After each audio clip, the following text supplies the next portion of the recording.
আমরা সকলেই বলি আলহামদুলিল্লাহ। ঢাকা সাভার কাকাবু চৌরাস্তা বিরুলিয়া মাদ্রাসা প্রাঙ্গণে ঐতিহ্যবাহী জামিয়া মারকাজুস সুন্নাহ এর খতমে বুখারী 2025 ইংরেজি উপলক্ষে আজকের এই অনুষ্ঠান মজলিস 20 ডিসেম্বর 2025 ইংরেজি ও দরুদ শনিবার।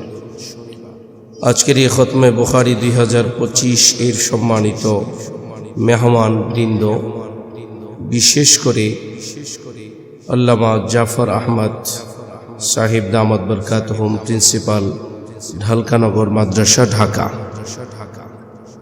ইতিমধ্যেই গুরুত্বপূর্ণ নসিহা করেছেন, বুখারী শরীফের দার্স দিয়েছেন আল্লামা মাহফুজুল হক সাহেব, মহাসচিব বাংলাদেশ কওমি মাদ্রাসা শিক্ষা বোর্ড।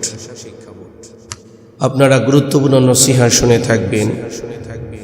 বয়োজ্যেষ্ঠ আলেমে দ্বীন শেখুল হাদিস আল্লামা মুফতি আব্দুল ওয়াহিদ কাসিমি সাহেব, মুহতামিম মুসলিম বাজার মাদ্রাসা, মিরপুর 12, ঢাকা।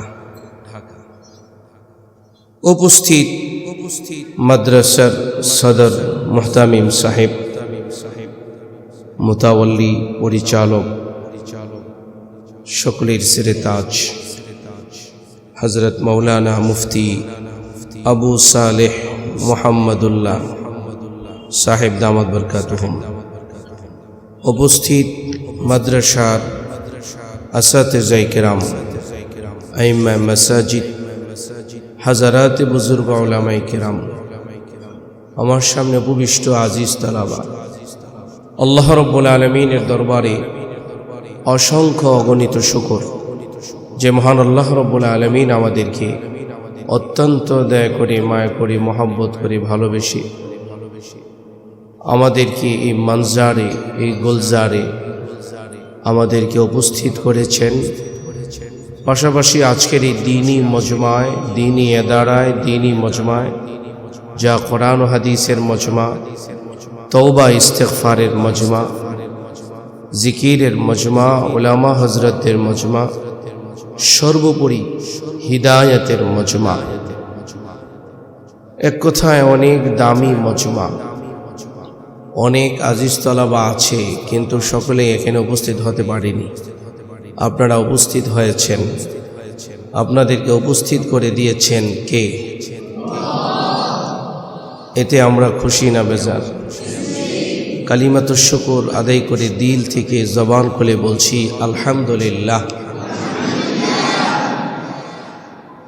আপনাদেরকে নসিহা করার মতো যোগ্যতা আমার নেই।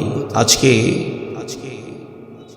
আমি মুন্সিগঞ্জ জেলা মারকাজে অবস্থান করি।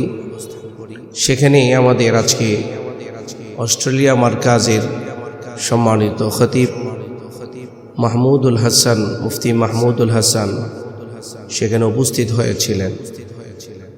তো আমাদের ছাত্র ভাইদেরকে গুরুত্বপূর্ণ নসিহা করতেছিলেন। সেই নসিহার মধ্যে উনি ইংলিশে বক্তব্য দিয়েছেন, কিন্তু সেটার অনুবাদ করা হয়েছে।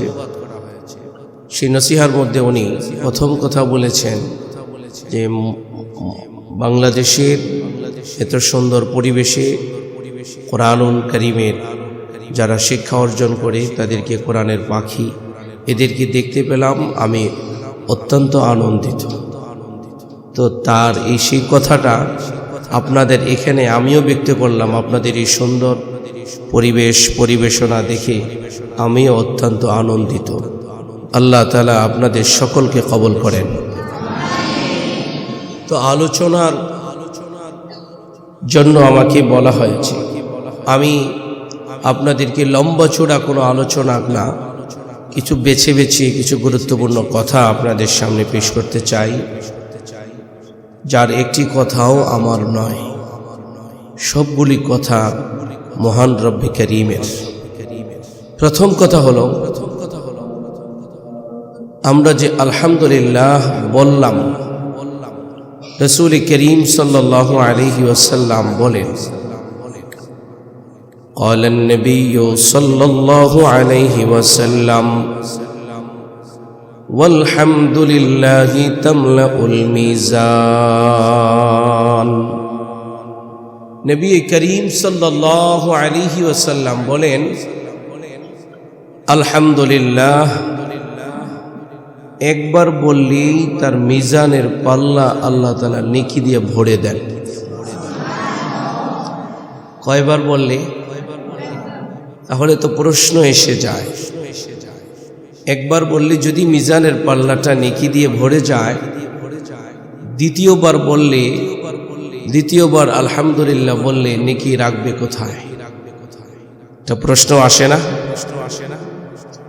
মুহাদ্দিসিন কেরাম ব্যাখ্যা করে লিখেন, একবার আলহামদুলিল্লাহ বললে আল্লাহ তাআলা মিজানের পাল্লা নেকি দিয়ে ভরে দেন, দ্বিতীয়বার আলহামদুলিল্লাহ বললে আল্লাহ তাআলা ওই পরিমাণ মর্যাদা বাড়ায় দেন।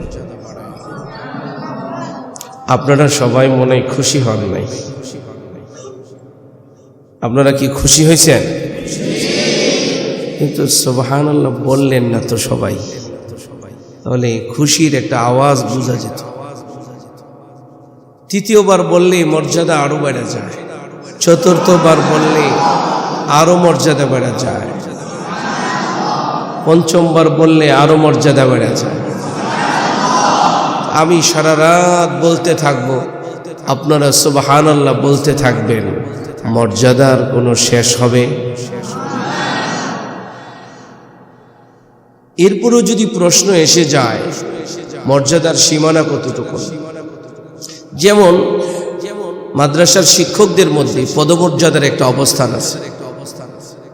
যিনি পরিচালক হন তার মর্যাদা, যিনি সহকারী পরিচালক হন তার একটা মর্যাদা, যিনি সাধারণ শিক্ষক হন তার আলাদা একটা মর্যাদা, যিনি নাজেম হন, যিনি দারুল ইকামা হন, আলাদা আলাদা পদমর্যাদা।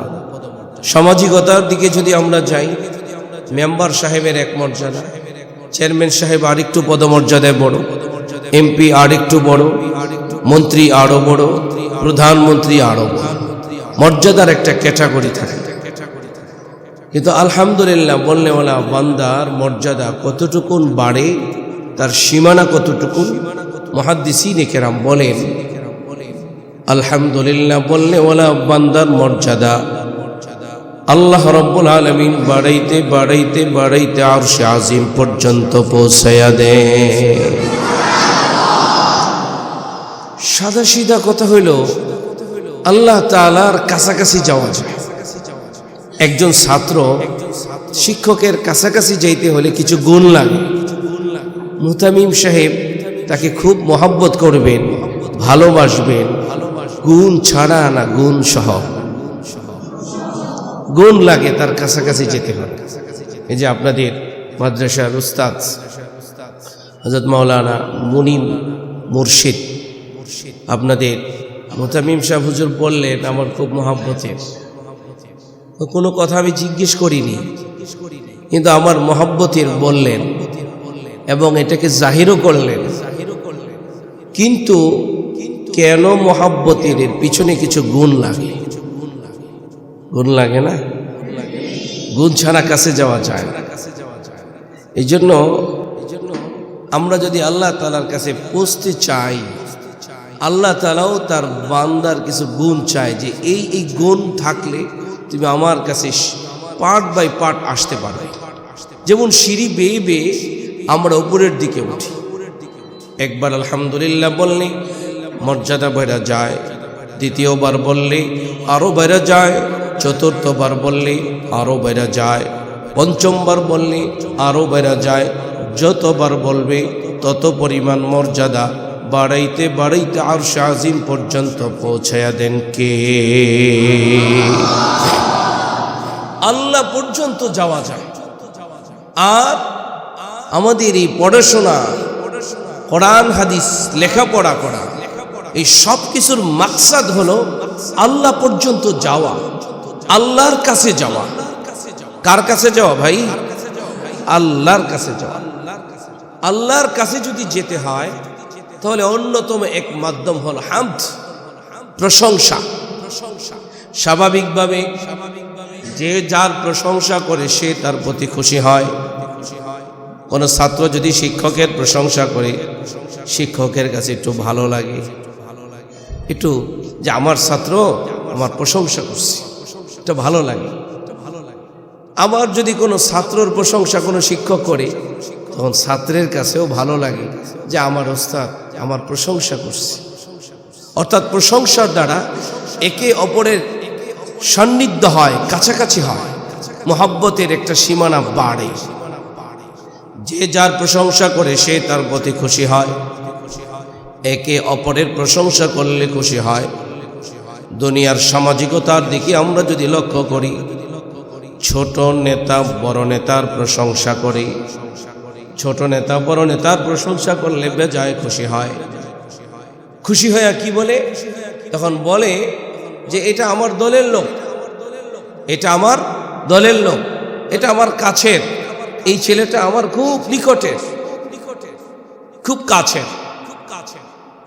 এই জন্য খুব কাছের হইতে হইলে প্রশংসা করতে হয়, খুব বেশি প্রশংসা করতে হয়।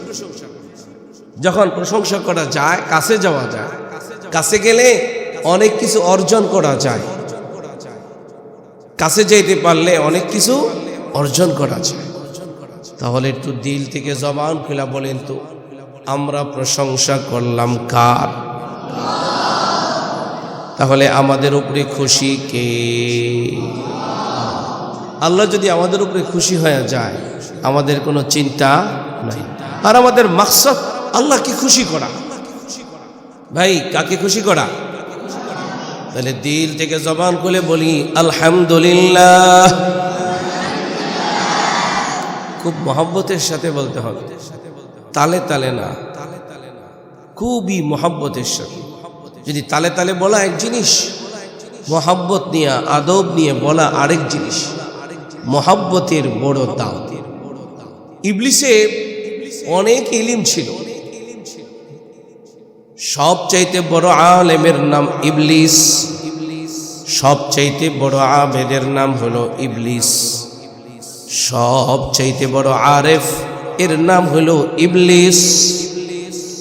কিন্তু সবচাইতে বড় বেয়াদবের নাম হইল ইবলিস।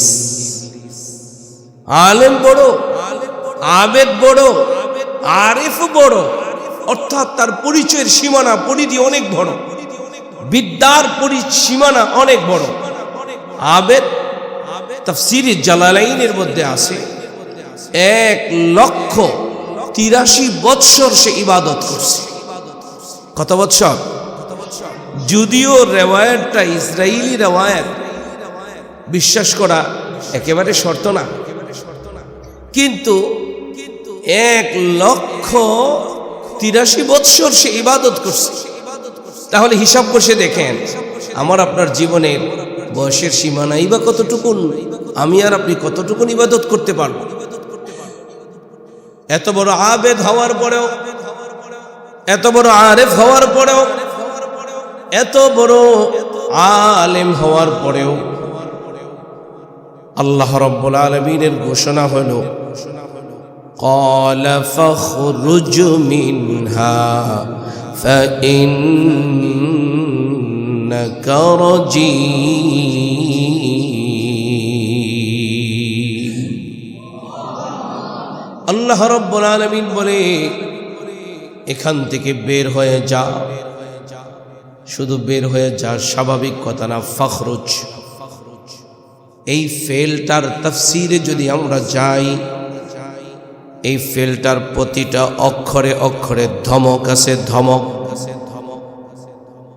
মেম্বার যদি কাউকে ধমক দেয়, ধমকের পাওয়ার যতটুকুন, চেয়ারম্যান যদি ধমক দেয়, ধমকের পাওয়ার কতটুকুন, এমপি যদি ধমক দেয়, সেই ধমকের পাওয়ার কতটুকুন। যে যত বড় তার ধমক তত বড়। দিল থেকে জবান খুলে বলি, সবচাইতে বড় কে? আসমান ও জমিনের মালিক রব্বে কারীম ধমক দিয়া বলে, ক্বালা ফখরুজ, এখান থেকে বের হয়ে যাও। কিভাবে বের হইবা? ফাইন্নাকা রাজীম, তুমি অভিশপ্ত। তার মানে হইল দুনিয়ার স্বাভাবিক অপমান বিষয় যদি আমরা লক্ষ্য করি, কেমন যেন আল্লাহ তাআলা তার জুতার মালা গলায় দিয়া অভিশপ্ত করে বাইর করে দিছে। কি কিসের মালা? কিসের মালা? এই কথাটা বলার উদ্দেশ্য হইল আমাদের দেশে একটা কালচার, কোরআন ও হাদিসের মজমায়, উলামায়ে কেরামের মজমায় মাঝে মধ্যে সত্য কথা বলতে গেলে যখন বাধা আসে তখন দেশের মানুষ তাদেরকে জুতা উপহার দেয়। আমার কাছে যেন মনে হয় আল্লাহ তাআলা যেমন শয়তানকে অভিশপ্ত করে পাঠিয়েছেন, ঠিক তেমনি ভাবে কোরআন ও হাদিসের মজমাগুলোর মধ্যে যারা বাধা প্রদান করে তারাও অভিশপ্ত জুতা উপহার পায়, ঠিক কিনা? এই হলো বিষয়। তাহলে আমি যেই কথাটা বলতে চাইলাম, মুহাব্বত, মুহাব্বতের সাথে আল্লাহ রাব্বুল আলামিনের প্রশংসা করা। শুধুমাত্র এলেম যদি বাইরে যায়, বিদ্যা যদি বাইরে যায়, এই বিদ্যা তাকে অহংকারের দিকে নিয়ে যায়। শুধু এলেম বাইরে গেলে অহংকার বাড়ায় দেয়। আর যদি ইলম কালাম ছাড়া, বিদ্যা ছাড়া, কোরআন হাদিসের শরীয়তের মুহাম্মাদির জ্ঞান ছাড়া শুধু মোহাব্বত বেড়ে যায়, এই মোহাব্বত তাকে বেদাতে ধাবিত করে, গোমরাহির পথে নিয়ে যায়। এই জন্য ওলামা হযরত, প্রিয় ছাত্র ভাইরা, তোমাদের কাছে আরজ হলো শুধুমাত্র ইলম শিখার নামে সফলতা না, ইলমের সাথে সাথে আদব। কারণ পয়গম্বর বলেন আদ-দীনু কুল্লুহু আদাবুন, পুরাটা ধর্ম, পুরাটা ইসলাম হলো আদব। পুরাটা ইসলাম কি? আদব। এই জন্য আমরা আল্লাহর প্রশংসা করব, সেখানে মুহাব্বত থাকতে হবে। কেন? বিসমিল্লাহির রহমানির রহিম। এই আয়াতের তাফসীরে আল্লাহ শব্দের তাফসীর করতে যায় আল্লামা বাইজাবি রহমাতুল্লাহি আলাইহি লেখেন, আল্লাহর কোন বান্দা যদি আল্লাহ শব্দটা ওর করে, মোটা করে, সুন্দর করে মোহাব্বত করে, আল্লাহকে আল্লাহ বলে ডাক দেয়, আল্লাহ রব্বুল আলামিন তার খালি জবানটাকে রহমত দ্বারা পরিপূর্ণ করে দেয়। কারণ আল্লাহ এই শব্দ উচ্চারণ করলে মুখ ফাঁকা হবে। আর তাজউইদ বেত্তাগণ বলেন আল্লাহ শব্দের ডাইনে যদি জবর হয় তখন সেটা কি হয়? পোর হয়, মোটা হয়। যারা তাফসিরে বাইজবী পড়েছেন, তাফসিরে বাইজবীর অন্যতম একটা দিক নির্দেশনা হলো সেখানে তাজউইদের সাথেই তাফসির করা হয়।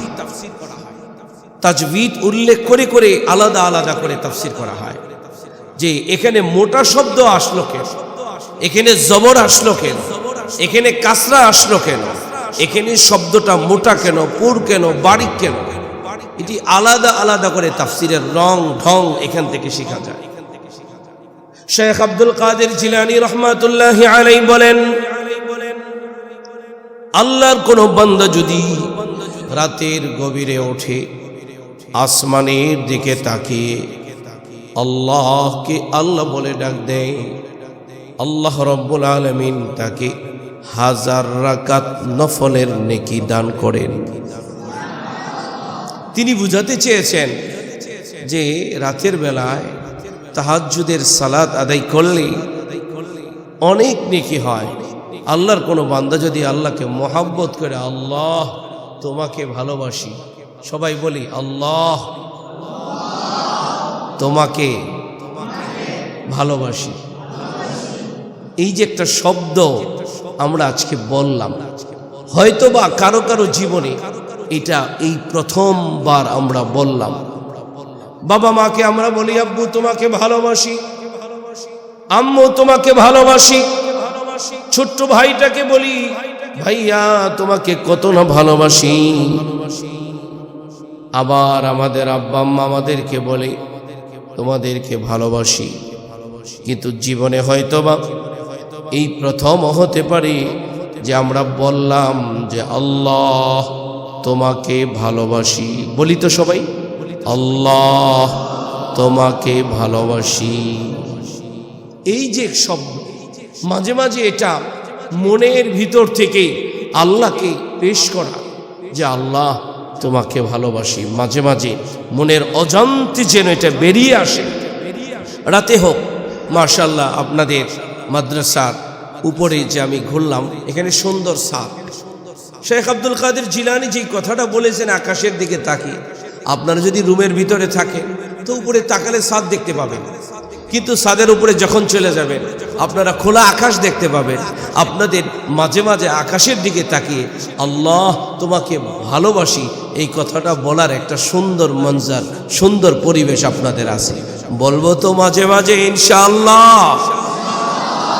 আল্লাহ তাআলা কবুল করেন, বলেন আমিন।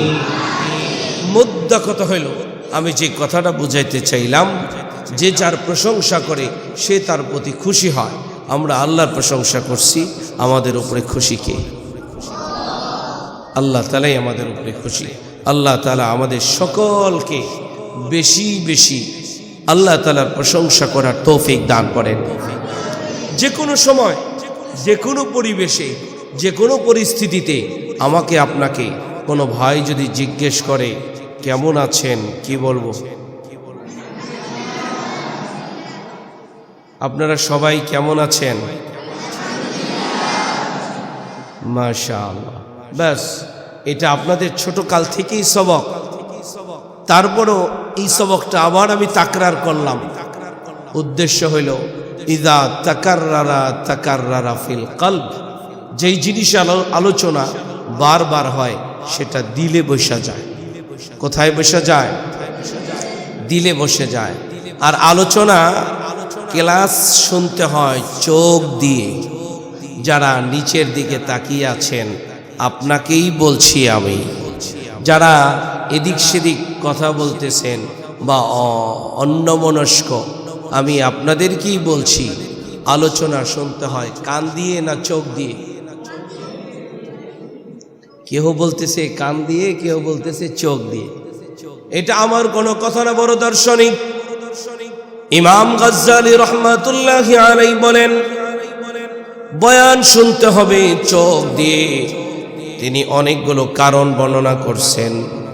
মানুষের চোখের দৃষ্টি যেদিকে যায়, মানুষের শ্রবণ শক্তিও সেদিকে যায়। আপনি যদি ডানে বামে তাকান, এদিক সেদিক তাকান, কিছু শুনবেন, কিছু শুনবেন না, কিছু বুঝবেন, কিছু বুঝবেন না। ফলে হেদায়েতের পরিবর্তে পথভ্রষ্টতা হয়। একটা ক্লাসের মধ্যে যে ছেলেটা মনোযোগী হয় না, সে কি পরিপূর্ণ পড়া বুঝে? বুঝে? পরিপূর্ণ পড়া বুঝে না। পরে আবার তাকরারের সময় বলে হ্যাঁ এটা হুজুর বলছে, না এটা বলে নাই, না বলছে। তর্ক লেগে যায়। কেন? ও তো শুনেই নাই। বলে আমি তো ক্লাসে ছিলাম। তোমার দেহ ক্লাসে ছিল, তোমার মন আরেক দিকে ছিল, চোখ আরেক দিকে ছিল, তো কানের দৃষ্টিশক্তি আরেক দিকে চলে গেছে। যার কারণে এটা চোখ দিয়ে ঢুকে তারপরে এখানে বসে। ইমাম গাজ্জালী রহমাতুল্লাহি আলাইহি বলেন যারা আলোচনা চোখ দিয়ে শুনবে, এই আলোচনা তার অন্তরে বসা যাবে। যদিও আমলের সাথে সাথে রূপ না নেয়, মৃত্যুবরণ করার আগে হলেও আল্লাহ তাআলা আমলের রূপ দিয়া তাকে ঈমানের সাথে মৃত্যু নসিব করে। তাহলে আমরা ক্লাস করব, ক্লাসে বসবো, শুনবো কি কান দিয়ে না চোখ দিয়ে? এই কথাটা কতদিনের জন্য? এই কথাটা আপনাদের কাছে আমি পৌঁছাইলাম। ভবিষ্যতে আপনারাও উস্তাদ হবেন, আপনারা আপনাদের ছাত্রদেরকে বুঝাবেন ইনশাআল্লাহ। আল্লাহ তাআলা আমাদেরকে কবুল করেন, বলেন আমিন। আমি আপনাদের সামনে কোরআনুল কারীমের হাফিজে কোরআন শরীফের 20তম পারার সূরাতুল কসস এর 77 নম্বর আয়াত থেকে তেলাওয়াত করছি। কোন পারা? সূরার নাম, আয়াত নম্বর ভুলে গেছেন, আয়াত নম্বর ৭৭। এখান থেকে আমি আপনাদেরকে কিছু মেসেজ দিতে চাই, সমসাময়িক কিছু মেসেজ। আল্লাহ রাব্বুল আলামিন এই আয়াতের মধ্যে 4টা বিষয়ের আলোচনা করেছেন। কয়টা? সবাই খেয়াল করে নাই। কয়টা? তোমরা অনেকেই মনে করতেছো যে হুজুর এখানে আসছে, হুজুর তো ওয়াজ খালি ওয়াজ করে। আমি ওয়াজ করি না শুধু, আমি কিন্তু পড়াইও। আজকে সকালেও পড়াই আসছি, বুঝলেন নাই? এই যে তোমরা এদিক সেদিক তাকালে আমি কিন্তু বুঝতে পারি। এবং বিশেষ করে হেফজখানার হুজুর যারা হয় এরা আরও বেশি না, যে কোন ছেলেটা কোনটা কথা বলার ঠোঁট নড়া আর কোনটা পড়ার ঠোঁট নড়া, এটাও কিন্তু বুঝি, কারণ আমিও তো ওখানেই ছিলাম। কে? ওখান থেকেই তো আমি এখানে আসছি। কিছুদিন পরে আপনারাও এখানে আসবেন, আপনারা যুগের রাহবার হয়ে আসবেন, জাতির রাহবার হয়ে আসবেন। আল্লাহ তাআলা আপনাদেরকে হাফিজির মতো বানায় দিক। আল্লাহ তাআলা আপনাদেরকে শামসুল হক ফরিদপুরি রহমাতুল্লাহ আলাইহির মতো বানায় দিক, হুসাইন আহমদ মদনীর মতো বানায় দিক। কিছুক্ষণ পরেই আপনাদের এখান থেকে বিদায় নিয়ে আমি সোনারগাঁয়ের মাটিতে যাব। সোনারগাঁয়ের সূর্য সন্তান, শুধু সোনারগাঁয়ের নয়, সারা বাংলার সূর্য সন্তান ছিলেন হাফিজি হুজুর রহমাতুল্লাহ আলাইহির অন্যতম খলিফা হুসাইন আহমদ মদনী রহমাতুল্লাহ আলাইহি এর সুযোগ্য শাগরিদ আল্লামা মুফতি হাতেম রহমাতুল্লাহ আলাইহি প্রতিষ্ঠিত মাদ্রাসার আজকে শেষ দিন। আজকে হুজুর থাকতে আমি ওখানে সবসময় যেতাম এবং আমি হজরতের কাছে বুখারী আউয়াল পড়েছি, আলহামদুলিল্লাহ।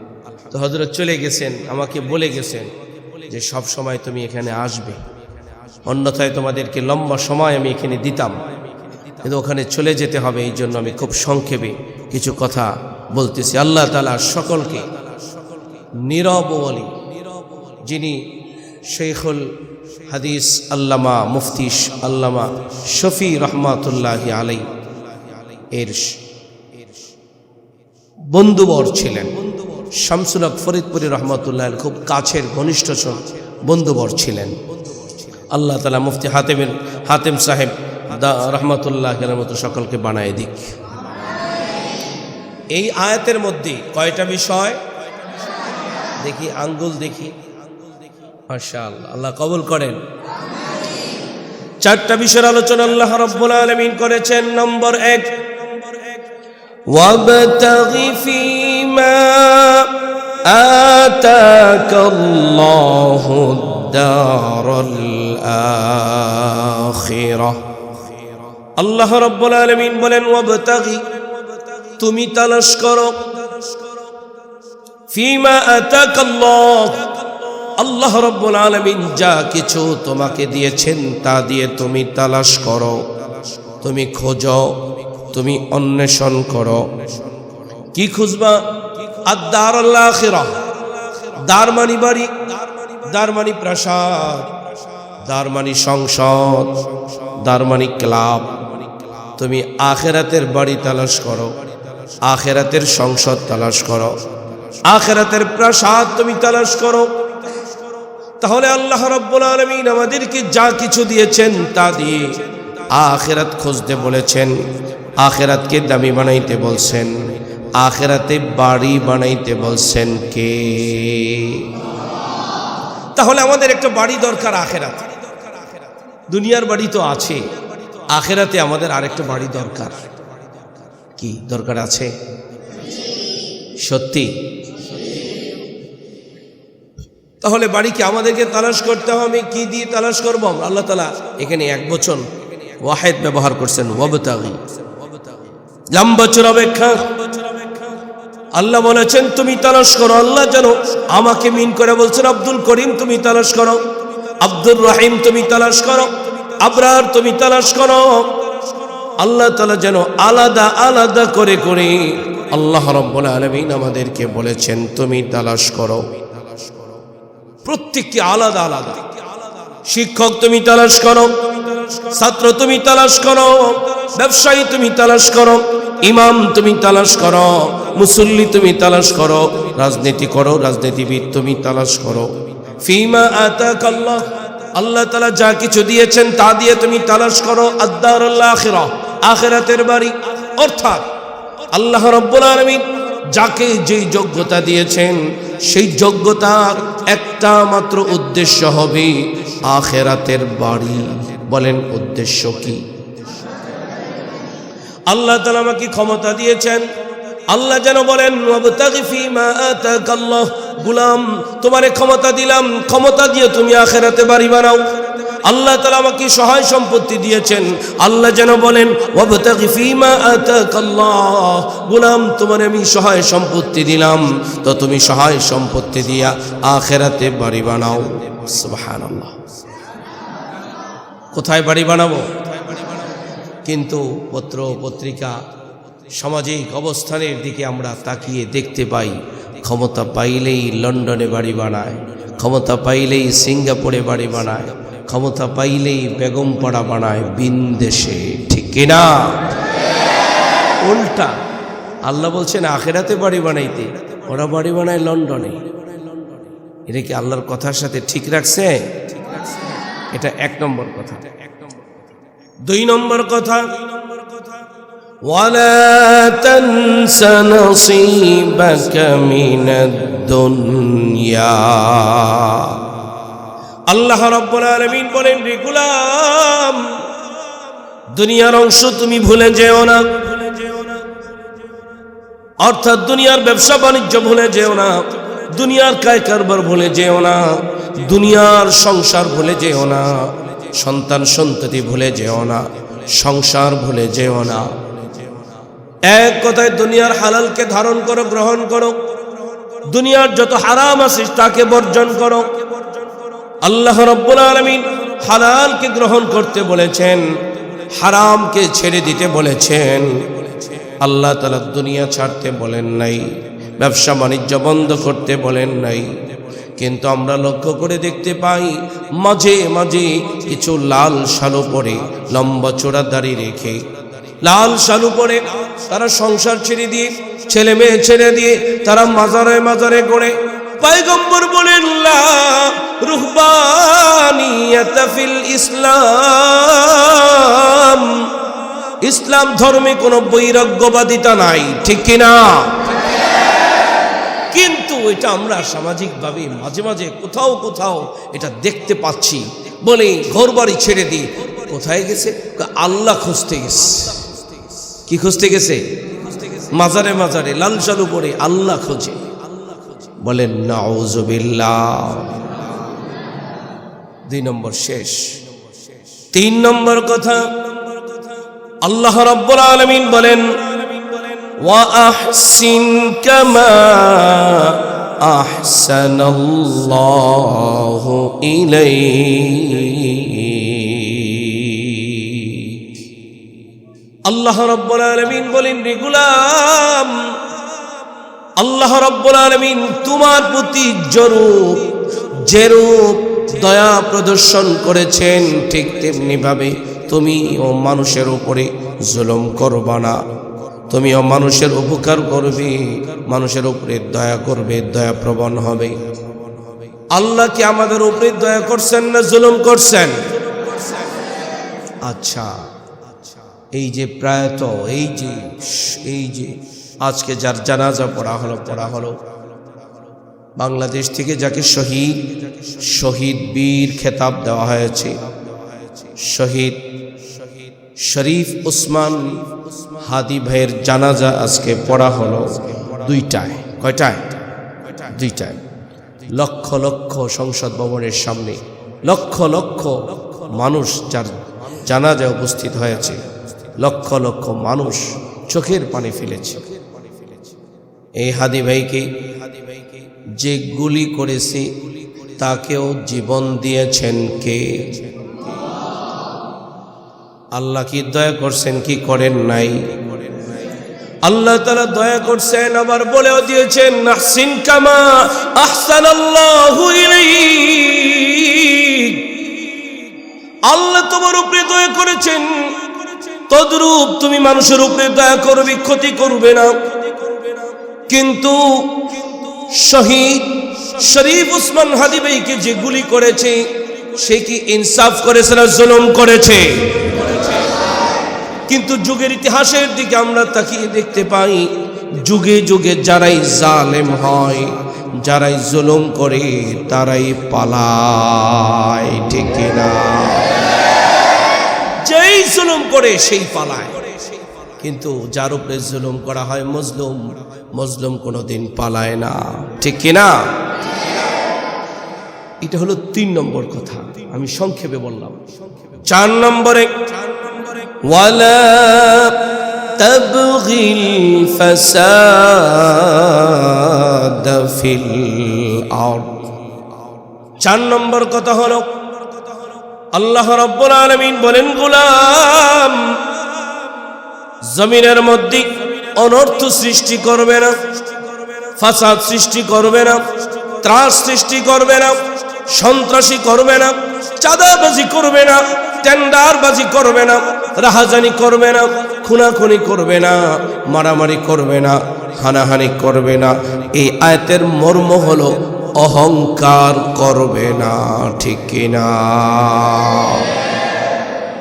এই 4টা বিষয় এখন চলছে, মারামারি চলছে, জ্বালাও পোড়াও চলছে, মারামারি হানাহানি সন্ত্রাসী একের পর এক চলছে। এটা কি আল্লাহ পছন্দ করে?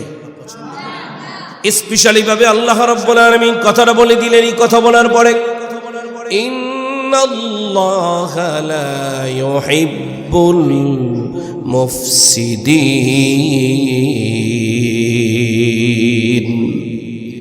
নিশ্চয় আল্লাহ তাআলা ফাসাদকারীদেরকে পছন্দ করেন না, সন্ত্রাসীকে পছন্দ করেন না।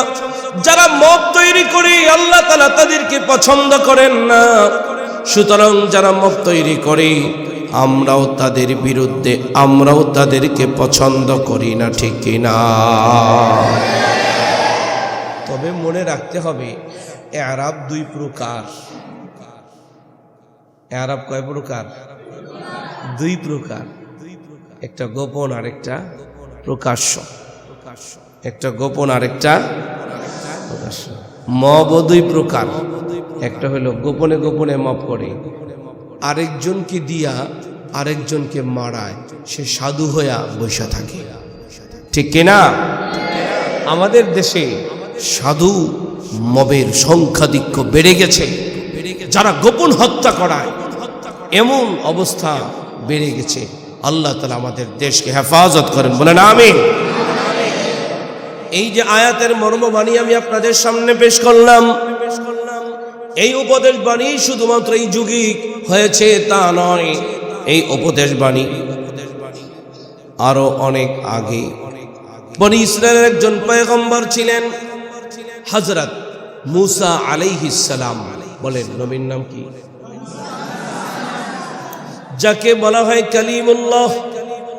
আল্লাহ রাব্বুল আলামিন বলেন, ওয়া কাল্লামাল্লাহু মুসা তাকলিমা। আল্লাহ রাব্বুল আলামিনের সাথে যিনি কথা বলেছেন মুসা কালিমুল্লাহ, খুব কাছাকাছি তুর পর্বতে, তুর পাহাড়ে আল্লাহর সাথে যিনি কথোপকথন করেছেন সেই নবীর নাম মুসা কালিমুল্লাহ। মুসা আলাইহিস সালাতু ওয়াস সালামের জামানায় একজন ব্যক্তি ছিল, নাম হলো কারুন। নাম কি? আপনারা কি নামটা শুনেছেন? খুব ভালো মানুষ ছিল, হ্যাঁ? ইতিহাস জানা আমাদের দরকার আছে না নাই? এই কারণ, তবে হ্যাঁ প্রথমে খুব ভালোই ছিল। কিছু ছাত্র থাকে না, প্রথম একটু সুফি সুফি থাকে, একটু ভালো ভালো থাকে, পরে না বোঝা যায় যে কিরে এ তো বেশি ভালো না, আছে না? কারণ প্রথমে ভালো ছিল, মুসা নবীর সঙ্গ দিত, মুসা নবীর খুব কাছে ছিল, সবাই তারে ভদ্র বলতো। কিন্তু পরবর্তীতে এই কারণ খারাপ হয়ে গিয়েছে। আল্লাহ রাব্বুল আলামিন এই কারণের পরিচয় দিয়েছেন, ইন্না কারুন কানা মিন কওমি মূসা ফাবাগা আলাইহিম। আল্লাহ রাব্বুল আলামিন বলেন, কারুন হলো মূসা নবীর গ্রামের, কারুন হলো মূসা নবীর বংশের, কারুন হলো মূসা নবীর গোত্রের, মূসা নবীর খুব কাছের। মুফাসসিরিন কেরাম বলেন কারুন হইল মূসা নবীর চাচাতো ভাই, দূরের না কাছের। অনেক সময় আপনারা লক্ষ্য করে দেখবেন, অনেক সময় ছাত্র ভাইরা বলেও থাকেন, আপনারা ওস্তাদের জিনিস খুব কাছাকাছি থাকে। কোনো অপরাধ করলে তখন ক্লাসের মধ্যে আপনারা বলা বলি করেন, পরে তো হুজুর কিছু বলবে না, ও যে অপরাধ করছে। কিন্তু না, হুজুর ইনসাফের বিচার করি, কাছের হোক আর দূরের হোক, ইনসাফের বিচার করি।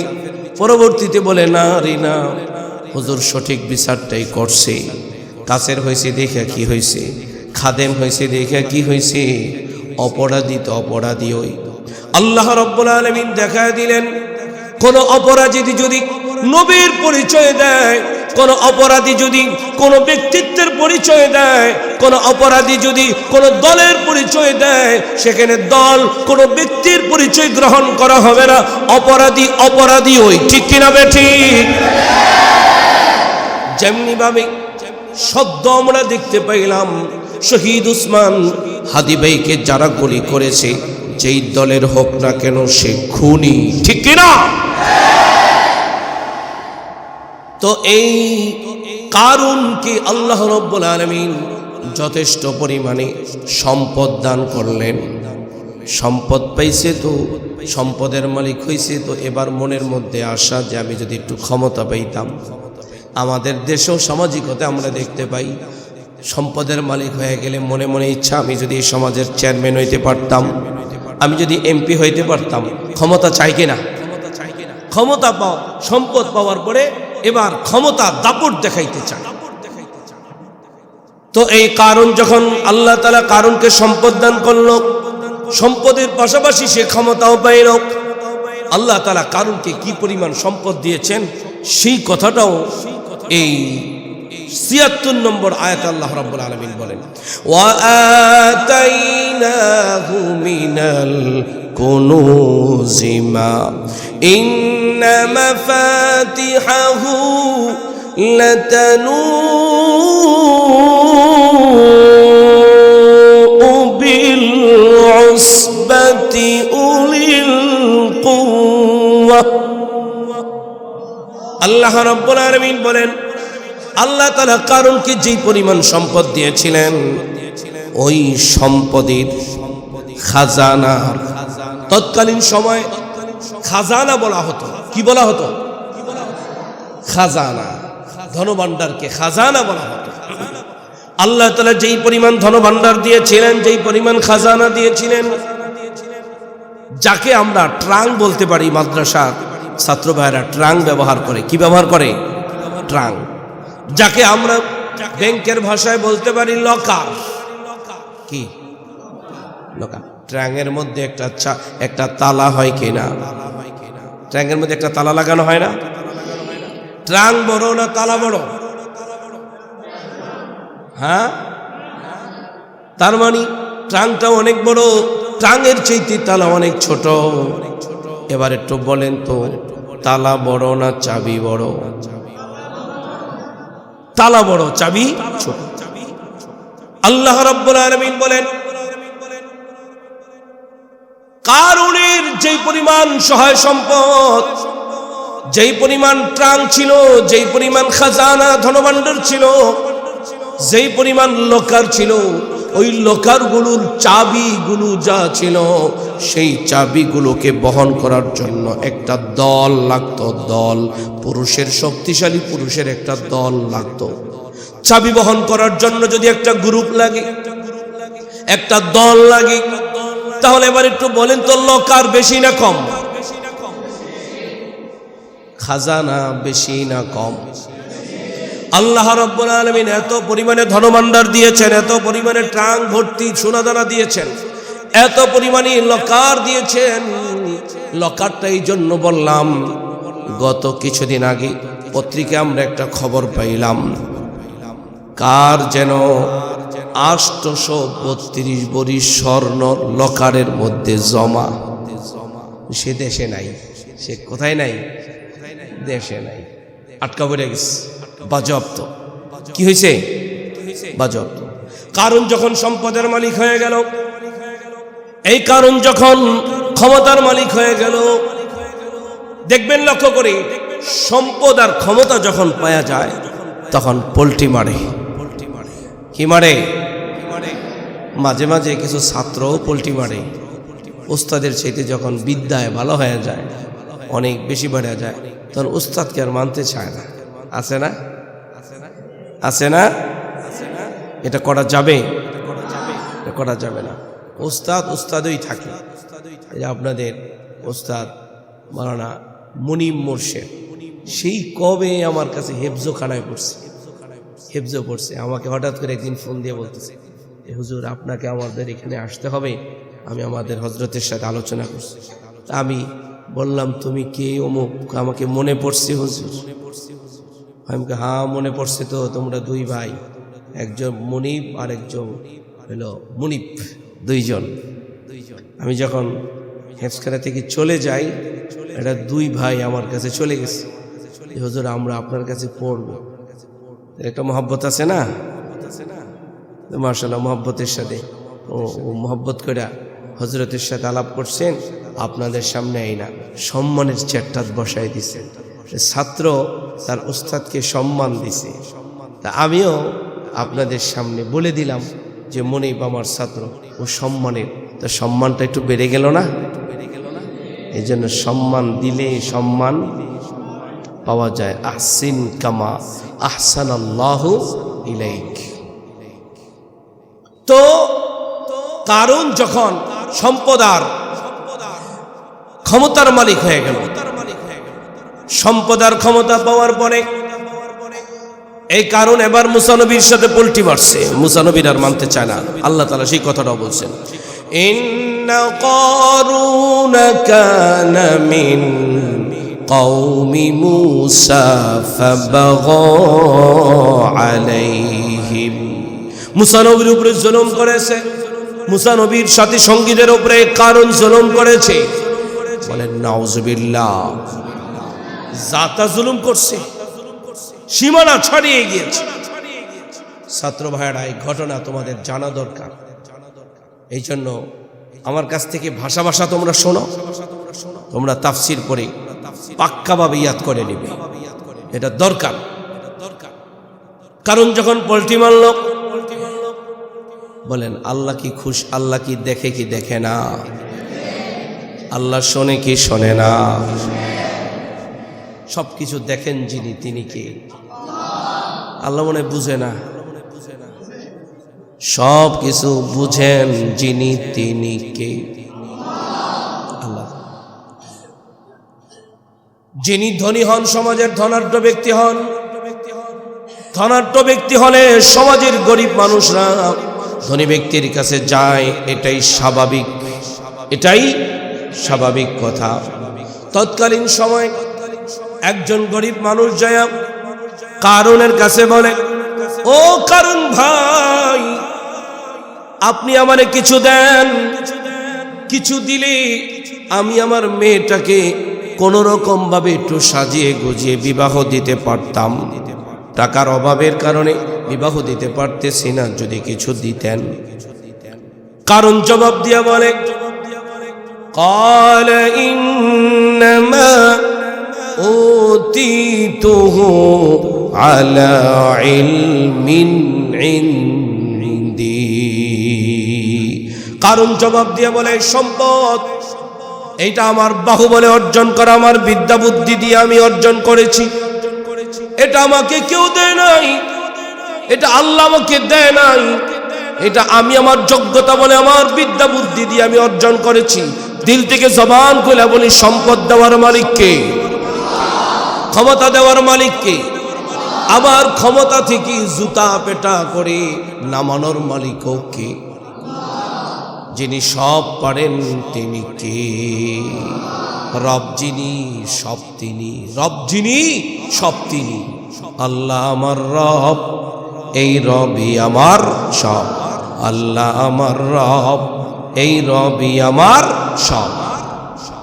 তখন বলে ফেলছে সম্পদ এটা আমার যোগ্যতা বলে অর্জন করেছি, ক্ষমতা আমার কেউ দেয় নাই। দিনের ভোট রাতের বেলায় চুরি করে আমি ক্ষমতায় বসছি, চাইলে তোমরা আমাকে নড়াইতে পারবা না, এই কথা বলেছিল। পিছনের ইতিহাসে আমরা দেখতে পাইলাম দিনের ভোট রাতে চুরি করে ক্ষমতা পাওয়ার পরেও সে ক্ষমতা ছাড়তে না চাইলেও ক্ষমতায় থাকতে পারে নাই, পালাতে বাধ্য হয়েছে, ঠিক কিনা? সুতরাং জোর করে থাকা যায় না। যিনি দেন তিনি আবার নেন, যিনি দেন তিনি নেন। কুলিল্লাহুম্মা মালিকাল মুলকি তুতিল মুলকা মান তাশা ওয়া তুইজ্জু মান তাশা ওয়া তুযিল্লু মান তাশাউ বিয়াদিকাল খায়র ইন্নাকা আলা কুল্লি শাইইন কাদির। আল্লাহু আকবার। আল্লাহ রাব্বুল আলামিন চাইলে ক্ষমতায় বসাইতে পারেন, আবার নামাইতে পারেন। সব কিছু যিনি করতে পারেন, সকল কিছুর ক্ষমতা একমাত্র, সকল ক্ষমতার উৎস কে? যখন একের পর এক কারণ জুলুম করা শুরু করে দিল, কথাগুলো মানে না, সামাজিক উল্টাপাল্টা শুরু করে দিল, সম্পদ নিয়ে বড়াই শুরু করে দিল, জুলুম করে শুরু করে দিল, তৎকালীন সময়কার কিছু বুজুর্গ উলামায়ে কেরাম কারুনকে সতর্ক করে বলে, কারুন রে, তোরে সতর্ক করতেছি, আল্লাহ ছাড় দেয়, ছেড়ে দেয় না। তৎকালীন সময়কার উলামায়ে কেরাম আলেমগণ কারুনকে সতর্ক করেছিল, কারণ মানে নাই, যার কারণে কারুনের পতন হয়েছে। এ যুগে উলামায়ে কেরাম জাতির রাহবার, জাতির ইমানের রাহবার, জাতির আমলের রাহবার, রাহনুমাই করবে, উলামায়ে কেরাম পাহারাদারি করবে, ইমানের পাহারাদারি করবে, আমলের পাহারাদারি করবে। যখন জাতি কোনো কথা না শুনে জাতিকে তখন উলামায়ে কেরাম সতর্ক করে। বিগত আমলে আমরা দেখেছি উলামায়ে কেরাম বারবার বলেছে, বারবার বলেছে, আল্লাহ ছাড় দেয়, ছেড়ে দেয় না, ঠিক কিনা? এই কথা বলার পরেও যখন শোনে নাই, বারবার উলামায়ে কেরামের উপরে যখন নির্যাতন নিপীড়ন আসে না গেছে, কিভাবে গেছে? পালাইছে, কয় নাকি? কিভাবে গেছে? ছোট্ট ছোট্ট বাচ্চারাও তখন বলে, আমার একটা ভাতিজা আছে, বয়স তার 4 বছর, নেইছে কয়, হাসিনা পালাইছে, হাসিনা পালাইছে, মাত্র 4 বছর বয়স। তার মানে এই ছোট্ট বাচ্চাটার মনের মধ্যেও এই হালত তৈরি হয়ে গেছে। এই জন্য জালেম হওয়া যাবে না, জালেম হওয়া যাবে, ঠিক তো? আল্লাহ আমাদেরকে কবুল করে, বলেন আমিন। যখন কারণ কথা শোনে নাই, এরপরে জুলুম, একের পর এক জুলুম করে চলেছে, আল্লাহ রাব্বুল আলামিন তখন কারণের উপরে পতন দিয়ে দিলেন।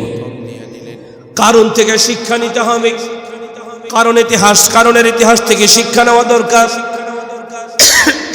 আল্লাহ রাব্বুল আলামিন পতন ঘটায় দিলেন।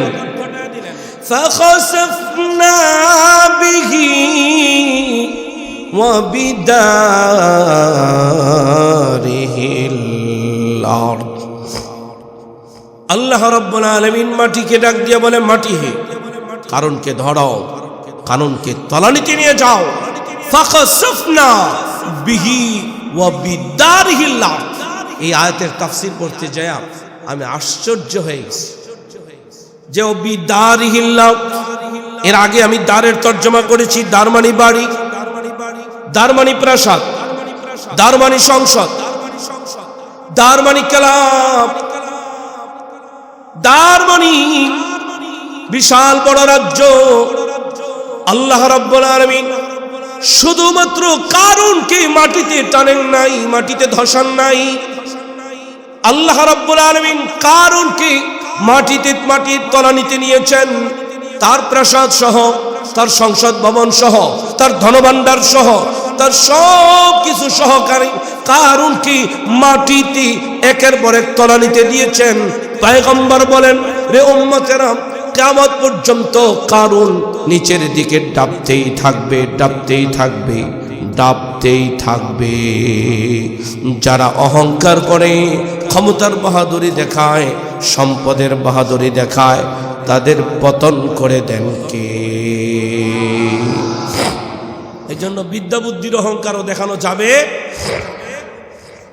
অহংকার দেখানো যাবে না। কারণ এর একের পর এক পতন হয়ে গেল। উলামায়ে কেরাম সতর্ক করেছিল, মানে নাই, পতন হয়েছে। এই উলামায়ে কেরাম যেই সতর্ক বাণীগুলো কারুনকে দিয়েছিল, 4টা সতর্ক বাণী। কয়টা? 4টা উপদেশ দিয়েছিল। নম্বর 1, অবতাগি ফীমা আতাকাল্লাহুদ দারাল আখিরাহ। এই কারুন, শুনে রাখো, আল্লাহ তোমারে যা দিছে তা দিয়ে তুমি আখিরাতে ঘর বানাও। নম্বর 2, কারণ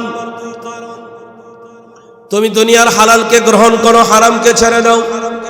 নম্বর 3, আল্লাহ তোমার উপরে দয়া করছে, তুমিও মানুষের উপরে দয়া করো, উপকার করো। নম্বর 4, তুমি অহংকার করিও না, মারামারি করিও না, হিংসা করিও না, বিদ্বেষ করিও না, সন্ত্রাস করিও না, ফাসাদ করিও না।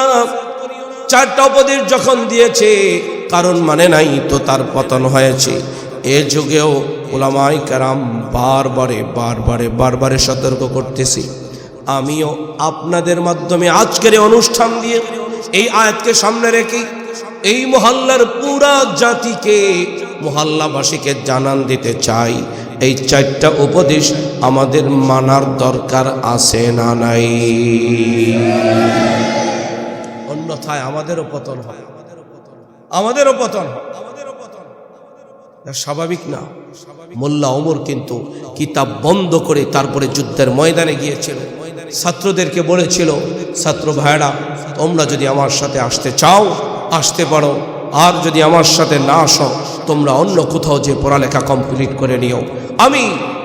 আমি মনের ইজ্জত রক্ষার জন্যে আমি মাঠে জিহাদের ময়দানে নামলাম। সুতরাং অহংকার করা যাবে না। যে উপদেশগুলো তৎকালীন সময়কার উলামায়ে কেরাম দিয়েছিল, এই উপদেশগুলো আল্লাহ রাব্বুল আলামিনের কাছে বড় পছন্দ হয়েছে। আল্লাহ রাব্বুল আলামিন কোরআনুল কারীমের আয়াত বানাইয়া এই উম্মতের শিক্ষার জন্য, উপদেশ বাণী দেওয়ার জন্য আমার আপনার নবী মুহাম্মদুর রাসূলুল্লাহ সাল্লাল্লাহু আলাইহি ওয়াসাল্লামের উপরে আয়াত বানায়া নাজিল করে দিলে। যে উপদেশগুলো হলো, ওয়াবতাগি ফীমা আতাকাল্লাহুদ দারুল আখিরাহ। 1 নম্বর উপদেশ হলো, তুমি তালাশ করো তোমাকে আল্লাহ যা কিছু দিয়েছেন তা দিয়ে আখিরাতের বাড়ি। এখন প্রশ্ন হলো, আল্লাহ তাআলা আমাদেরকে কি দিয়েছেন আর কি দেন নাই? কোরআনুল কারীমকে যদি আমরা জিজ্ঞেস করি, ও কোরআন, আমাদেরকে আল্লাহ তাআলা কি দিয়েছেন একটু বলে দাও না। কোরআনুল কারীম দ্ব্যর্থহীনভাবে দীপ্ত কণ্ঠে জবাব দিয়া বলে, ওয়া ইন তাউদ্দু নি'মাতাল্লাহ।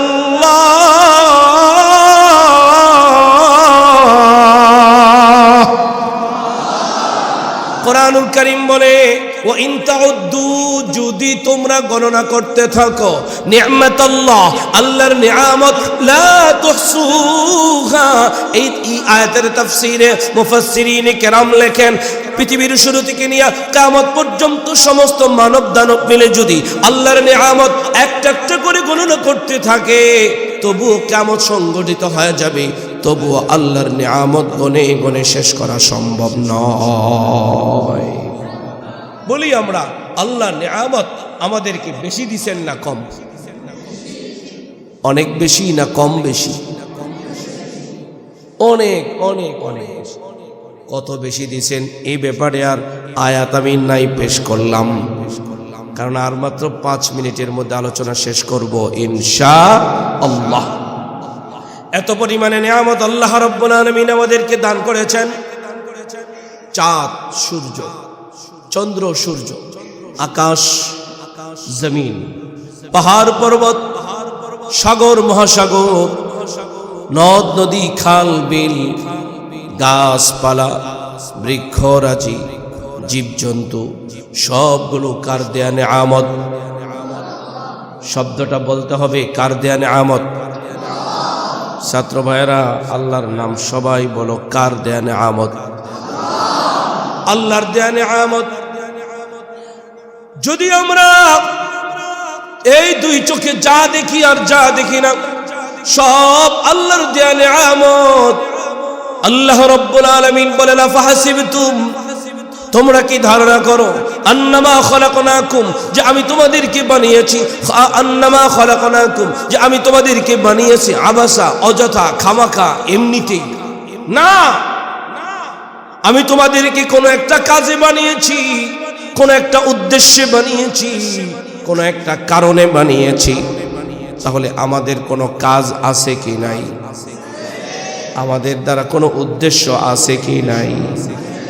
উদ্দেশ্য কি? আল্লাহ রাব্বুল আলামিন আরেক আয়াতের মধ্যে ইরশাদ করেন, ওয়ামা খালাকুতুল জিন্না ওয়াল ইনসা ইল্লা লিয়াবুদুন।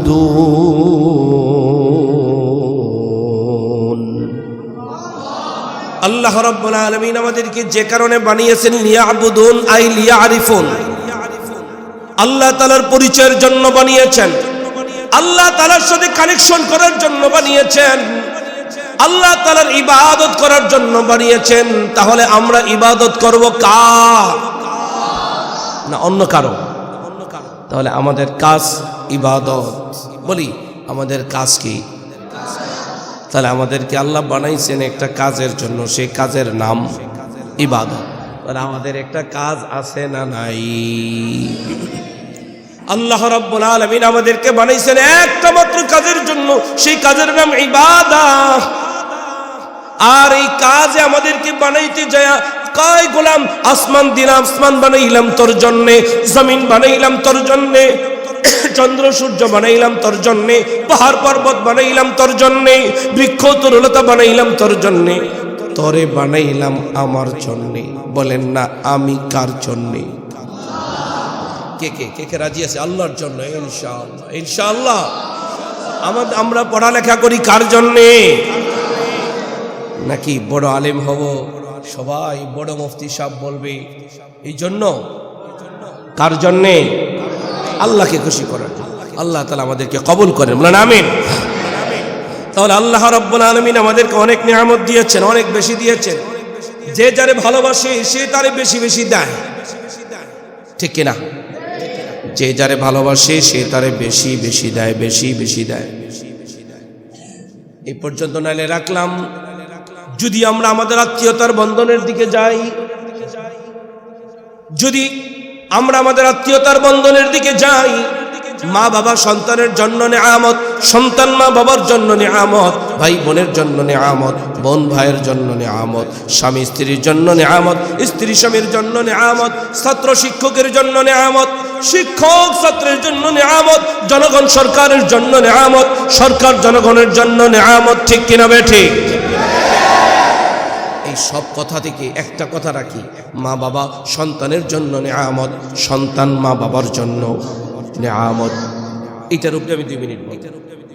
এরপরে যদি আমরা আমাদের বডির দিকে চলে যাই, আল্লাহ রাব্বুল আলামিন সূরাতুল ইনফিতারের মধ্যে বলেন, ইয়া আইয়ুহাল ইনসানু মা গাররাকা বিরাব্বিকাল কারীম আল্লাযী খালাকাকা ফাসাওয়াকা ফাআদালাক। ফি আইয়ি সূরাতিন মা শাআ রাক্কাবাক। বিস্তারিত তরজমা আপনারা পড়ে নেবেন। আল্লাহ কয়, রে গোলাম, তোর যেখানে যা দরকার আমি দিলাম। চোখের জায়গায় চোখ দিলাম, কানের জায়গায় কান দিলাম, নাকের জায়গায় নাক দিলাম, হাতের জায়গায় হাত দিলাম, গালের জায়গায় গাল দিলাম, কপালের জায়গায় কপাল দিলাম। যেখানে যা দরকার দেনেওয়ালা কে? মোটা দাগে এক। নম্বর 2, আল্লাহ বলেন ওয়ালাকাদ কাররামনা বানি আদম। আল্লাহ রাব্বুল আলামিন বলেন, রে গোলাম, সম্মানের মুকুটটা আমি তরে পড়াইলাম। গরু ছাগলরে আমি সম্মান দিয়ে বানাই নাই, কুকুর বিড়াল সম্মান দিয়ে বানাই নাই, তরে আমি সম্মান দিয়ে বানাইলাম। সম্মানের মুকুটটা আমি তরে পড়াইলাম। 3 নম্বরে সূরা 3 আমরা সবাই পড়ি, ওয়াত-তিন ওয়াজ-যাইতুন ওয়া তুরি সিনিন ওয়া হাযাল বালাদিল আমিন। আছে না? আল্লাহ কয় 3 ফলের কসম, যাইতুন ফলের কসম, সিনাই পর্বতের কসম, বালাদে আমিন মক্কাতুল মুকাররমা মদিনাতুল মুনাওয়ারার কসম। 4টা কসম, পক্ষান্তরে 5টা কসম খায়া আল্লাহ রাব্বুল আলামিন যেই কথাটা বলতে চাইতেছেন, আল্লাহ বলেন লাকাদ খালাকানাল ইনসানা ফি আহসান। আল্লাহ রাব্বুল আলামিন বলেন, শুধু তাকিদ কসম খাইছেন এখানেই শেষ না, কথা বলার আগে আরো 3টা তাকিদ দিলেন। 1 নম্বরে লামে তাকিদ, 2 নম্বরে কদ তাকিদ, 3 নম্বরে জমা তাকিদ। লাকাদ খালাকনা, লাম তাকিদ, কদ তাকিদ, আবার জমা তাকিদ। 3টা তাকিদ দিয়া আল্লাহ রাব্বুল আলামিন বলেন, রে গোলাম, আমি অবশ্যই অবশ্যই অবশ্যই তোরে আমি সৌন্দর্যের মুকুটটা পড়াইলাম। সবচেয়ে সুন্দর করে আমি তোরে বানাইলাম। গরু ছাগল বানাই নাই, দুম্বা বেড়া বানাই নাই, জীবজন্তু জানোয়ার আমি সুন্দর করে বানাই নাই, তোরে আমি সুন্দর করে বানাইলাম। আমার আপনারে সুন্দর করে বানাইছেন কে? সম্মান দিয়ে বানাইছেন কে? শুধু এতটুকু না, যেখানে যা দরকার তা দিলেন কে? চাইলে আল্লাহ এক চোখ কানা করে দিতে পারতেন, চোখ ছাড়া বানাইতে পারতেন, চাইলে কান ছাড়া বানাইতে পারতেন, ঠিক কি না? চাইলে নাকটার একটু বাঁকা করে দিতে পারতেন না? এরপরও কয়, গোলাম, আমার কথা কি তোরা মানবি না? এরপরও কি আমার কথা তোরা মানবি না? আল্লাহ রাব্বুল আলামিন বলেন, রে গোলাম, তোরে সুন্দর করে আমি বানাইলাম। অবতাগি ফিমা আতাকাল্লাহ, এই সৌন্দর্য দিয়া তুই আখিরাতে ঘর বানা। তোরে আমি দামি করে বানাইলাম, তোর এই দাম দিয়ে তুই আখিরাতে ঘর বানা। তোর যেখানে যা দরকার আমি তা দিলাম, তা দিয়ে তুই আখিরাতে ঘর বানা।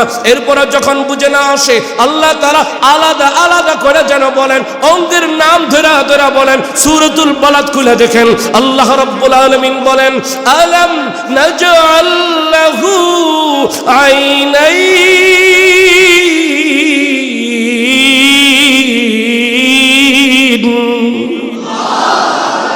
আল্লাহ রাব্বুল আলামিন বলেন, রে গোলাম, আমি কি তোরে 2টা চোখ দেই নাই? চোখ দিছে কে? ছাত্র ভাইরা, এই চোখ আমারে আমার আল্লাহ দিছেন, মা বাবা দেয় নাই। এটা কেউ দেয় নাই, কেউ দেয় নাই, একমাত্র দেনেওয়ালা কে?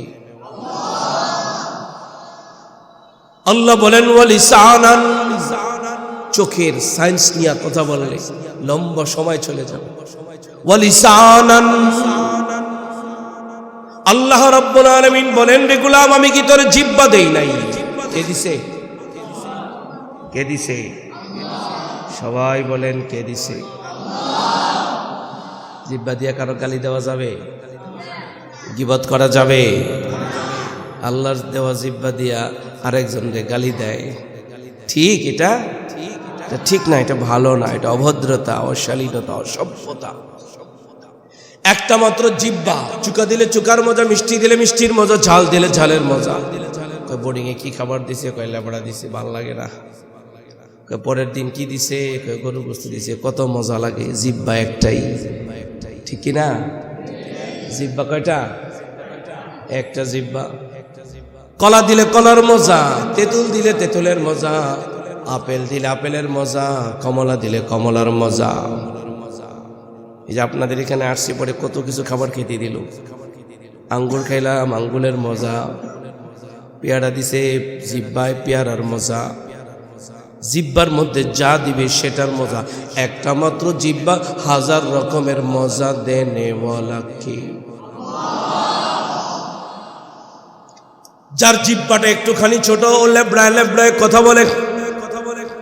সমাজের মানুষ ওরে হাবা গোবা বলে। কোন ছাত্র যদি লেবড়ায় কথা বলে, ওর এই ক্লাসের সবাই ওরে হাবা গোবা বলে। আমার মালিক, তোমার মালিক তোমার এবারে হাবা গোবা বানাই নাই, কানা বানাই নাই, সুন্দর দুইটা চোখ দিছেন, সুন্দর জিব্বা দিলেন কে? আল্লাহ বলেন ওয়াশাফাতাইন, রে গোলাম আমি কি তোরে দুইটা ঠোঁট দেই নাই? ঠোঁট দুইটা দিলেন কে?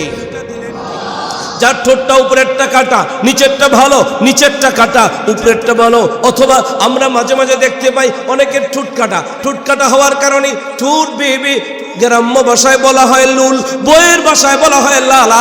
লালা যখন ঠোঁট বেয়ে বেয়ে পড়ে, সমাজের মানুষ ওরে দেখতে পারে না। ক্লাসের ছেলেরা একে অপরে এক বন্ধু আরেক বন্ধু বলে, ওর ঠোঁট বেয়ে বেয়ে খেলে লোল পড়ে, ওরে ভাল লাগে না। কিন্তু তোমারে আমারে ঠোঁট কাটা বানাই নাই, সুন্দর দুইটা ঠোঁট দিছেন কে? সূরা আর রহমান খোলো। আর রহমান আল্লামাল কোরআন, খালাকাল ইনসান, আল্লামাহুল বায়ান। কথা বলার বাকপটুতা, যোগ্যতা দিলেন কে? চোখে যদি না দেখতাম মানুষ কানা বলতো, কানে যদি না শুনতাম ধ্যানদা বলতো, কথা যদি বলতে না পারতাম বোবা বলতো, হাত যদি না থাকতো আতুর বলতো, পা যদি না থাকতো ল্যাংড়া বলতো, মাথার স্ক্রুপটা যদি ঢিলা হইতো মানুষ তোমার আমারে পাগল বলতো, পাগল বলতো, পাগল বলতো। আমার মালিক, তোমার মালিক তোমার আমারে পাগল বানাই নাই। এই বডি স্ট্রাকচারের মধ্যে এত এত নিয়ামত দিয়ে রাখছেন কে? তাহলে কারে মানি? কারে মানি? যে আমার এত কিছু দিছে আমি তারে মানি, তারে মানি। রব যিনি, সব তিনি, ঠিক কিনা? শেষ কথায় নিয়ে যাই, বাবা মা নিয়ামত, সন্তান বাবা মার জন্য নিয়ামত, ঠিক কিনা?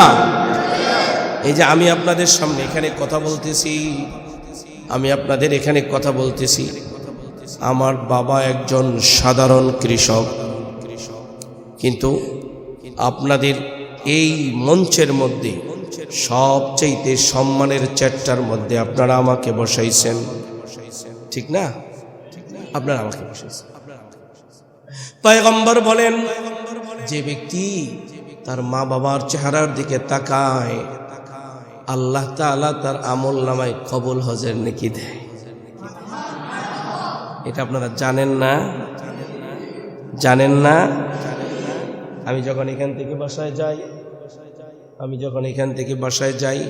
বাসায় যাই আমার মায়ের আমি দেখা লাইটটা বন্ধ করে আরেক রুমে যাই, আরেক রুমে না যাইয়া এবার আমি আমার মায়ের বলে আমি ঘুমায় পড়ি, কয় পড়ো, আবার যাই লাইটটা জ্বালাইয়া আবার লাইটটা জ্বালাইছস? আমি হ তোমার একটু দেখা লই। ভাই আমার আবার দেখন লাগবো, দেখোস নাই আমারে? আমি কে হ, আমগো নবী তো কইছে তোমারে দেখলে আমগো কবুল হজের নেকি হয়। তো আমার মা একটু হাসে, কি করে? একটু হাসে। আর আমার বাবা মারা গেছে, চলে গেছে আমার বাবা। এখন আমার মায় জিগায়, খালি আমারে দেখলেই কবুল হজের নেকি হয়, তোর বাপেরে দেখলে নেকি হয় না? মানে বাবা তো নাই, বাবারে দেখবো কই থেকে? বাবা থাকলে তো দেখা যায়, বাবা যদি না থাকে তাহলে বাবা দেখবো কোথা থেকে? এই জন্য যাদের মা আছে, বাবা আছে, বন্দে বন্দে যখন বাড়িতে যাও তো মায়ের সেবা করার দরকার আছে কিনা? কারণ মা বাবা আছে তো মা বাবার কদর করা দরকার, অনেক বেশি কদর করা দরকার। পয়গম্বর বলেন, এক সাহাবী যায় বলেন, ইয়া রাসূলুল্লাহ আমি যুদ্ধে যেতে চাই। নবীজি বলেন, তোমার মা বাবা আছে, যাও। আছে, তাই মা বাবার সোহবত নাও, যাও। পয়গম্বর বলেন, কোন সন্তান যদি মা বাবার শিওরে বসে অসুস্থ অবস্থায় অথবা তার শিওরে বসে বৃদ্ধ অবস্থায় অল্প সময় বসে একটু কৌতুক করে গল্প শোনায়, পয়গম্বর বলেন তার আমল নামায় যুদ্ধের ময়দানের নেকি লিখে দেওয়া হয়। তো এখানে যাদের মা বাবা আছে তারা মা বাবার পাশে বসলে এই নেকিগুলো পাবেন। কিন্তু যাদের মা বাবা নাই, ঘরে যাইয়া যে মা বাবার চেহারা দেখা দেখা কবুল হজের নেকি নিবেন, সুযোগ নাই। কেন কয়, মা বাবা হজ অর্জন করার একটা মেশিন হইল মা বাবা, কিন্তু হজের মেশিনটা না 3.5 হাত মাটির নিচে। এই জন্য মা বাবার কদর করার দরকার আছে কিনা? আল্লাহ যেন বলেন, ওয়াবতাগি ফীমা আতাকাল্লাহ আদ-দারুল আখিরাহ। রে গোলাম, তোমাদের আমি মা বাবা দিলাম, তো মা বাবা দিয়া চাইলে তোমরা আদ-দারুল আখিরাহ, আখিরাতকে দামি বানাইতে পারো, ঠিক কি না? শেষ। আমরা এখানে যারা আছি আমরা সবাই সন্তান, চাইলে আমরা আমাদের মা বাবা দিয়ে আখিরাতকে দামি বানাইতে পারি। ভবিষ্যতে যারা বাবা হবে, এখানে অনেকেই আছেন যারা বাবা, বাবা মা সন্তানের জন্য নেয়ামত, সন্তান ও মা বাবার জন্য নেয়ামত। একদিন আমার বাবা মা দুজন একটা মাহফিলে গেছেন। আমি তখন একেবারেই ছোট, 3-4 বছর বয়স বা 4 বছর বা 5 বছর বয়স। সেখানে যাওয়ার পর একটা বয়ান শুনছেন। যেই বয়ানটা শুনছেন সেই বয়ানটা হলো হাদিসের অংশ বিশেষ হলো উলবিসা ওয়ালিদাহু তাজাই ইয়াউমাল কিয়ামাহ। পয়গম্বর বলেন, হাফেজ কোরআনের মা বাবাকে আল্লাহ তাআলা কিয়ামতের দিন নিজ হাতে নূরের মুকুট পরাইয়া দিবে। কার বাবা মারে? হাফেজ কোরআনের মা বাবারে নূরের মুকুট পরাইয়া দেওয়া হবে। হাফেজ কোরআনের মা বাবা নূরের মুকুট পাবে। আমার আব্বা আম্মা দুজন নিয়ত করে ফেলছে, আল্লাহর হাতে নূরের মুকুট পড়বে। মাদ্রাসায় ভর্তি করে দিছি। মাদ্রাসা থেকে আস্তে আস্তে হাফেজ কোরআন হয়েছি। আমার আব্বা চলে গেছেন। যখন মারা যান, আমি আমার আব্বার গোসল নিজ হাতে দেই। আমার আব্বারে আমি আমার নিজ হাতে কবরে রাখি। আমার আব্বা যখন মারা যায়, আমার আব্বারে আমি নিজ হাতে কবরে রাখি এবং আল্লাহর কাছে দোয়া করি, আল্লাহ তুমি আমার আব্বারে নূরের মুকুট পরাইয়া দিও। আমি কথা বুঝাইতে চাইলাম হলো, মা বাবাও সন্তান দিয়া দামি হইতে পারে। মা বাবা যদি তার সন্তানকে হাফেজ আলেমা বানায়, কিয়ামতের ময়দানে দামি বানায় দিবেন কে? সিরাজগঞ্জে কড্ডার মোড় থেকে একটু আগাইলেই হাতের বাম পাশে গোরস্থানে একটা মাদ্রাসা আছে। ওই মাদ্রাসা একদিন একটা মাহফিলে গেলাম। একজন বয়োজ্যেষ্ঠ মুরব্বী, বয়স 80 থেকে 85 বছর বয়স, এসে আমার সাথে দেখা করে বলে, হুজুর কেমন আছেন? ভালো আলহামদুলিল্লাহ, আপনি কেমন আছেন? ভালো। এবার আমার একটু গাইচা কয়, হুজুর আমি এই মাদ্রাসার ছাত্র। আমি বললাম মাশাআল্লাহ ভালো। হুজুর এমন করে কইলেন, সত্য আমি এই মাদ্রাসার ছাত্র, আমি কাগজে কলমে ভর্তি হইয়া ছাত্র। মাশাআল্লাহ। হুজুর মাদ্রাসার মুহতামিম যিনি মুফতি সাহেব, উনি আমার ছেলে। আমাকে মাশাআল্লাহ। আমার আরও ছেলে আছে, আরও মেয়ে আছে, সবটি আলেমা হাফেজা মাশাআল্লাহ। আপনি এইভাবে কষ্টের মধ্যে এখানে দেখেন, কয় না হুজুর আমার জন্য একটু দোয়া করেন, আপনারা না একটা বয়ান করেন। কি বয়ান করি আমরা? কয় আপনারা না কোন হাফেজ কোরআনের বাবা হইলে আল্লাহ নূরের মুকুট দিব, আপনারা না বলেন। তার ভাষাই বললাম, হ্যাঁ এটা তো আমগো নবী কইছে, এটা সত্য কথা। কয় হুজুর আমার ছেলে না হাফেজ, আমারে আল্লাহ কিয়ামতের দিন নূরের মুকুট পরাইব। হুজুর আমার মা আমার বাবা এতিমের মতো মানুষের সামনে দাঁড়ায় থাকবো, আমি নূরের মুকুট পাবো, আর আমার মা বাবা এতিমের মতো তাকায়া থাকবে। হুজুর এই জন্য আমি আমার মা বাবার মাথায় নূরের মুকুট পরাইতে চাই। আলহামদুলিল্লাহ হুজুর 3 পারা হেফজ করছি, আপনি আমার মাথায় হাত রেখে একটু দোয়া করে যান, আমার যেন আল্লাহ হাফেজ না বানাইয়া মরণ না দেয়। বয়সের সীমানা 85 বছর বয়সে মা বাবারে সম্মানিত করতে চায়। এই জন্য ছাত্র ভাই, এছাড়া আরো যারা আনুষঙ্গিক যারা আছেন, সকলের প্রতি উদাত্ত আহ্বান, আমাদের কারণে যেন মা বাবা অপমানিত না হয়, দুনিয়াতেও নয় আখিরাতেও নয়। আমরা দুনিয়াতেও মা বাবাকে সম্মানিত করব, আখিরাতেও করব ইনশাআল্লাহ। উপদেশ বাণী আল্লাহ আমাদেরকে যা দিয়েছেন আমরা তা দিয়ে চেষ্টা করে যাব আখিরাতকে দামি বানাইতে। আল্লাহ তাআলা আমাদের উপরে যেমন দয়া করছেন আমরা মানুষের উপকার করব, কখনো মানুষের ক্ষতি করব না ইনশাআল্লাহ। আমরা কখনো অহংকার করব না, মারামারি হানাহানি কাটাকাটি হিংসা বিদ্বেষ করব না, এগুলো আল্লাহ তাআলা পছন্দ করেন না। আল্লাহ তাআলা আমাদের সকলকে যা কিছু বললাম এর উপরে আমল করার তৌফিক দান করেন। যা কিছু সত্য আল্লাহর পক্ষ থেকে, যা কিছু মিথ্যা শয়তানের পক্ষ থেকে, আমার পক্ষ থেকে, শুধুমাত্র সত্য কথাগুলোর উপর আমল করার তৌফিক দান করেন। আমিন। ওয়া আখিরু দাওয়ানা আনিল হামদুলিল্লাহি রাব্বিল আলামিন। আসসালামু আলাইকুম ওয়া রাহমাতুল্লাহি ওয়া বারাকাতুহু।